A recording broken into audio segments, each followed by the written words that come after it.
Qué bueno que siga con nosotros en este último bloque de Viva la Noticia. Hay mucha información para compartir y esto tiene que ver con una preocupación de hace tiempo del sector empresarial y está vinculado a la certeza jurídica, sobre todo por el caso Minera San Rafael y muchos otros que realmente tienen al sector empresarial con la intención de exigir y reclamar que se avance en estos temas.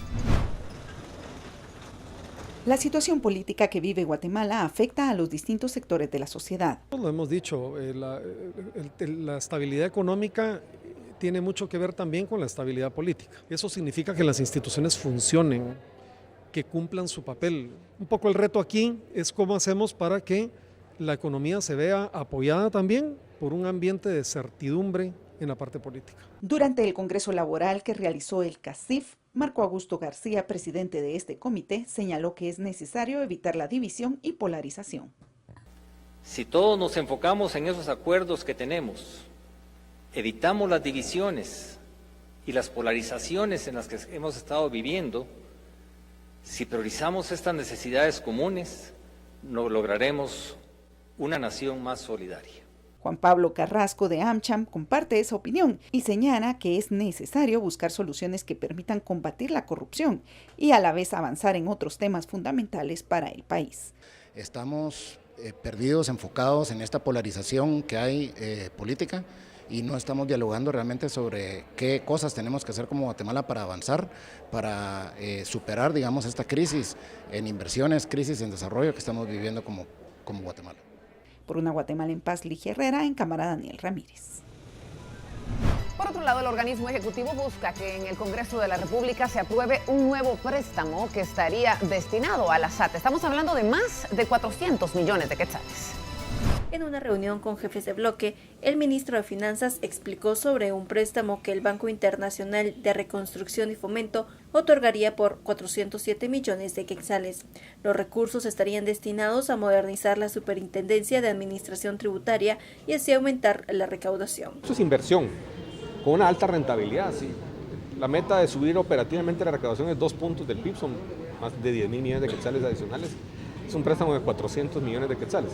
Si alcanzamos ese 2% en 8 años, o lo alcanzamos en 4 años, es una inmensa diferencia, digamos.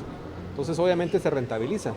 Lo hacemos con un préstamo porque es la manera que nos asociamos con una entidad como el banco y podemos garantizar que haya seguimiento, continuidad y digamos, el mejor uso de la clase mundial en la implementación de un proyecto de inversión en tecnología.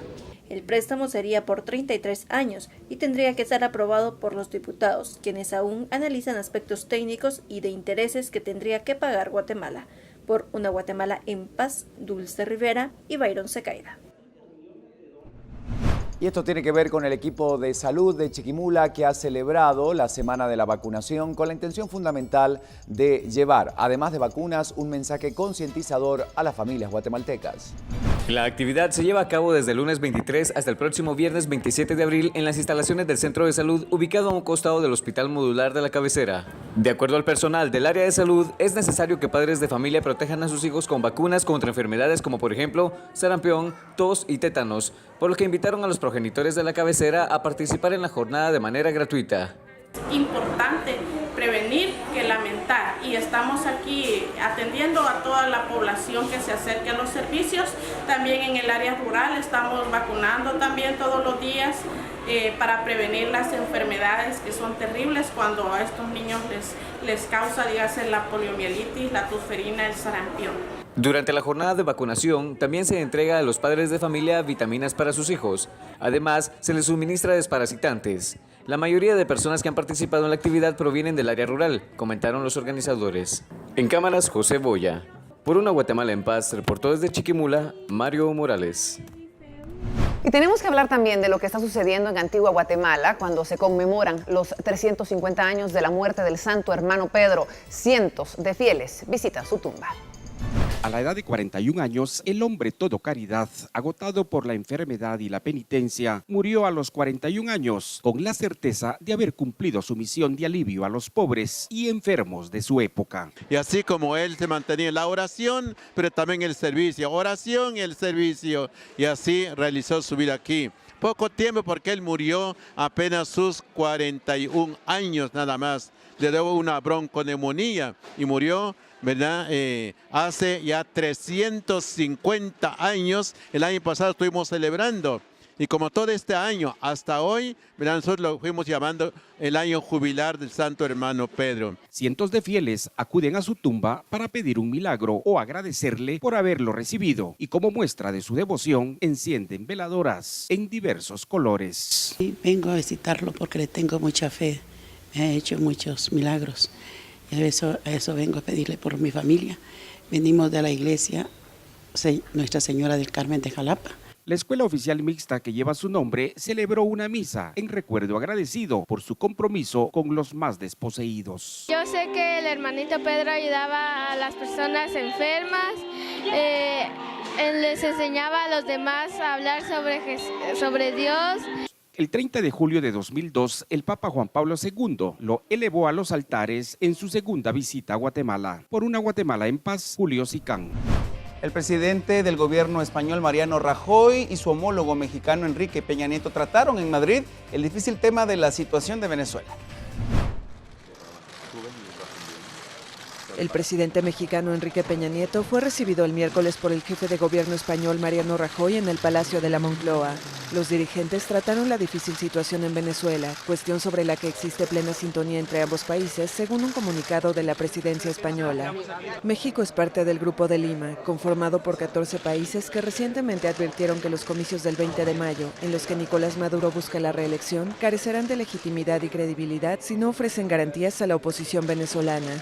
La Unión Europea también ha puesto en duda las condiciones de las elecciones en el país petrolero, sumido en una grave crisis económica y política. Rajoy y Peña Nieto también destacaron un buen momento de las relaciones comerciales. El comercio bilateral con México, primer cliente de España en América Latina, ascendió a 8.657 millones de euros en 2017, un aumento de 15% con respecto al año anterior. México, segundo destino de inversiones españolas en América Latina, sumó 31.663 millones de euros, principalmente en el sector financiero y de energía. Peña cumplió en Madrid la última etapa de una gira europea sin agendar ningún encuentro con la prensa cuando su país se prepara rumbo a las elecciones presidenciales del 1 de julio. Tras visitar también Holanda y Alemania, el mexicano volvió a su país el mismo miércoles. La organización Reporteros Sin Fronteras alertó sobre el clima de odio que se vive hacia los periodistas, mientras que varios países latinoamericanos siguen entre los más peligrosos del mundo para ejercer esta profesión. La organización Reporteros Sin Fronteras alertó el miércoles sobre un clima de odio hacia los periodistas cada vez más marcado en el mundo, al presentar su clasificación mundial de la libertad de prensa 2018. La liberación de la haine du journalisme. La liberación del odio hacia el periodismo, alentada por líderes políticos, es un juego extremadamente peligroso. Es como jugar con un fuego que no está seguro de poder apagar. Y las democracias no solo se ven afectadas por golpes de Estado, sino que son vulnerables a ellos porque se socavan sus cimientos. México, donde 11 periodistas perdieron la vida el año pasado, se convirtió en el segundo país más mortífero para la prensa en 2017, después de Siria. Venezuela cayó 6 lugares en la lista y quedó en el puesto 143, por el empeño del gobierno de Nicolás Maduro de callar a la prensa independiente y de controlar la información. Estados Unidos, en tanto, retrocedió a 2 posiciones hasta ubicarse en el puesto 45, por declaraciones de Donald Trump en las que ha calificado a los reporteros como enemigos del pueblo. Europa es donde la libertad de prensa se encuentra menos amenazada. Noruega y Corea del Norte conservan el primer y el último puesto del barómetro. El insectario de Argel, vamos a hablarle de este lugar maravilloso, colecciona desde hace casi un siglo 8.000 especies para combatir plagas en cultivos y es considerado una herencia nacional y además un legado invaluable. Vamos a conocer. En cajas de madera, el insectario de Argel en Argelia colecciona desde hace casi un siglo 8.000 especies que sirven para combatir las plagas en los cultivos. Fue creado cuando el país era colonia francesa en los años 20 en un jardín botánico. En 1975 pasó a locales del Instituto Nacional de Protección de los Vegetales, en medio de un parque de 8 hectáreas sembrado de pinos y olivos. Es considerado una herencia nacional y un legado invaluable. Este libro contiene, si se quiere, todo el curso del diagnóstico de los insectos que finalmente se pusieron en la colección. Es un recuento y un inventario de toda la colección que hay aquí. De acuerdo con lo que leemos, comienza desde 1935. Guardada como una reliquia, la caja más antigua es de 1924 y contiene un Papiliopodalirius, una mariposa flambeada llamada así por las bandas negras de sus alas. Aquí hay ejemplares de 3.800 tipos y 399 familias de insectos a una temperatura de 16 grados Celsius. Son originarios del país, pero también de sus vecinos y de Europa. La colección permite identificar rápidamente cualquier insecto destructor hallado en un cargamento agrícola, en simientes o en un campo. También hay incubadoras con insectos vivos que son criados para servir como predadores de otros que están atacando cultivos. Y esta información nos lleva hasta Singapur. Vamos a hablar del zoológico de ese lugar y la situación que enfrentó Inuka, oso polar que por primera vez en la historia de ese zoológico se somete a eutanasia. Inuka, el primer oso polar nacido en un país tropical, murió el miércoles luego que fuera sometido a eutanasia por la degradación de su salud. De 27 años, una edad equivalente a 70 años en los humanos, Inuka era una de las principales atracciones del zoológico de Singapur, pero desde hace meses padecía diversos problemas de salud vinculados a su edad, en particular artritis. Inuka era hijo de Nanook, un oso capturado en Canadá, y de Shiva, una osa proveniente de un zoológico de Alemania. Su muerte pone fin a una era en el zoológico de Singapur, ya que la dirección anunció que no será reemplazado y por lo tanto no habrá más osos polares. Las temperaturas en ese archipiélago cercano al Ecuador casi nunca bajan de los 25 grados. Y seguimos hablando de estas notas curiosas, estas noticias que recorren el mundo. Y es que una figura de cera de la primera dama de Estados Unidos, Melania Trump, fue presentada en Nueva York, esto por el ex vocero presidencial. Melania Trump sorprendió a Washington con sus opciones de moda audaces. La modelo convertida en primera dama es desde el miércoles una atracción para los turistas en Nueva York. La figura de cera de Melania tiene su pose característica, con los labios fruncidos y los ojos ligeramente entrecerrados. La obra fue presentada por Sean Spicer, quien fue secretario de prensa del presidente Donald Trump. La figura de Melania permanecerá junto a la de su esposo Trump en una falsa oficina oval en Nueva York, pero será llevada el 31 de mayo al Museo de Madame Tussauds en Washington.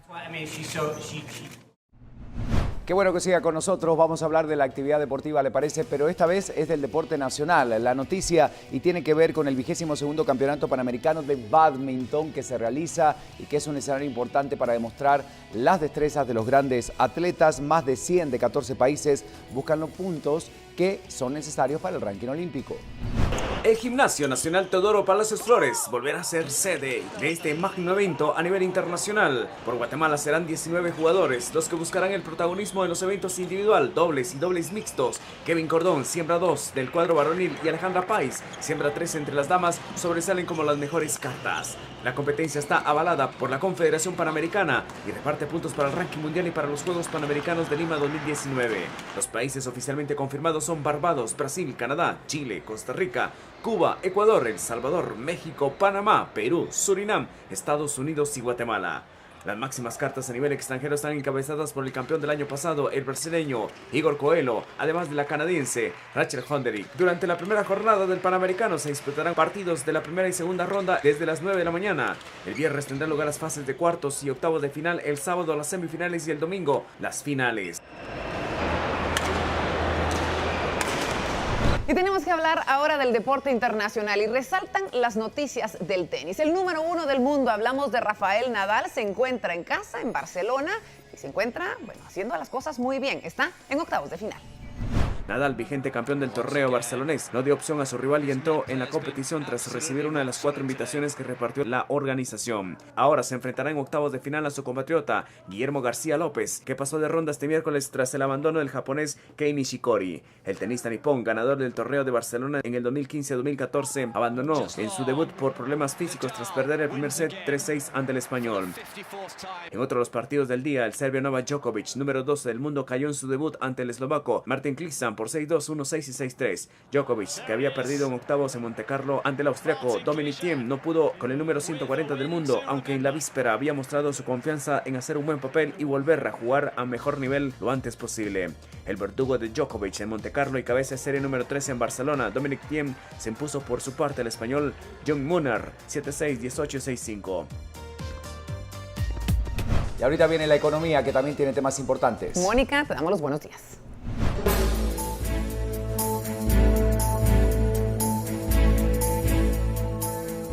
Bienvenidos al segmento económico. Hoy les voy a hablar de un producto básico que ha sufrido un alza en las últimas semanas.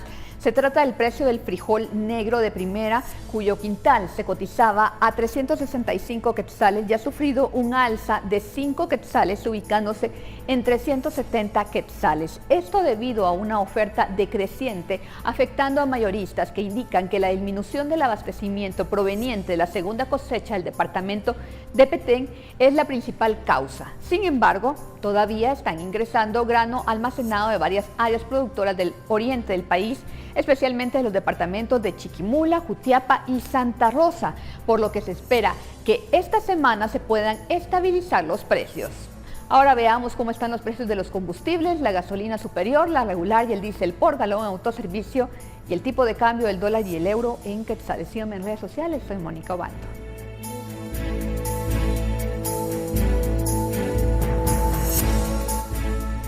Calorcito para la jornada que nos anticipa el clima. Vamos a ver qué es lo que pasará en los próximos días, sobre todo para poder finalizar esta semana. Y tiene usted las características climáticas que nos van a estar acompañando hoy, mañana jueves y también el viernes. Nos despedimos, ya arranca Viva la Mañana, hoy un especial dedicado íntegramente a las secretarias, a quienes nuevamente saludamos en su día. Muy feliz día y por supuesto quédese con nosotros, ya vive Viva la Mañana. Buen día.